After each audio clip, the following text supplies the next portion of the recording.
नमस्कार, मी आहे रिंकू आणि तुम्ही पाहत आहात नागपूर समय मराठी बातमीपत्र। आजच्या विशेष बातमीपत्रामध्ये आपलं मनपूर्वक स्वागत। राज्यातील आणि आपल्या परिसरातील महत्त्वाच्या घडामोडी, राजकारण, समाज, आरोग्य, संस्कृती क्षेत्रातील ठळक बातम्यांचा वेध आपण घेणार आहोत। तर चला करूया सुरुवात आजच्या महत्त्वाच्या बातम्यांसोबत।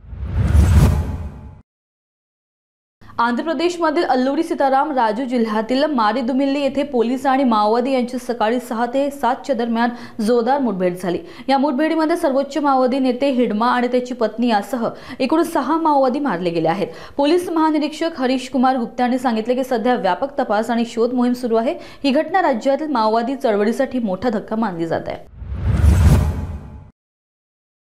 अमरनाथच्या जावसी भागात एक भयंकर हल्ल्याची घटना उघड झाली आहे। सुधीर ओमप्रकाश सिंग नावाच्या युवकावर 8 ते 9 जणांच्या टोळीकडून तलवार आणि कोयत्यांनी घातक हल्ला केला गेला।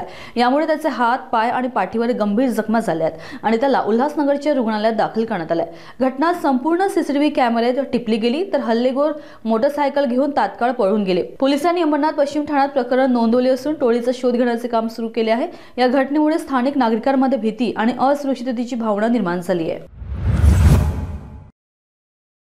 डोंबिवलीत स्विगी रायडर्सचा संप 7व्या दिवशीही जारी आहे। रायडर्सचा आरोप आहे की त्यांच्या मागण्या पूर्ण होईपर्यंत संप थांबणार नाही।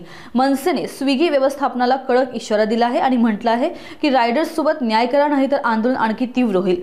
सुरक्षिततेसाठी आणि परिस्थिती हाताळण्यासाठी उल्हासनगरमध्ये उद्याला असिस्टंट पोलीस कमिशनरांच्या उपस्थितीत महत्त्वाची बैठक होणार आहे। ही संप मागे शुक्रवारपासून सुरू असून याचा डिलिव्हरी सेवावर स्पष्ट परिणाम दिसत आहे।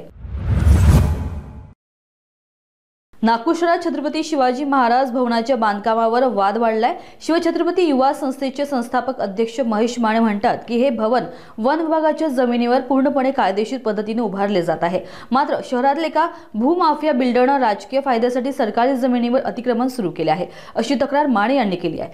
बिल्डरचा फार्म हाऊस या ठिकाणाजवळ असल्याने त्याची नजर शिवाजी महाराज भवनाच्या जमिनीवरही असल्याचे त्यांनी स्पष्ट केले।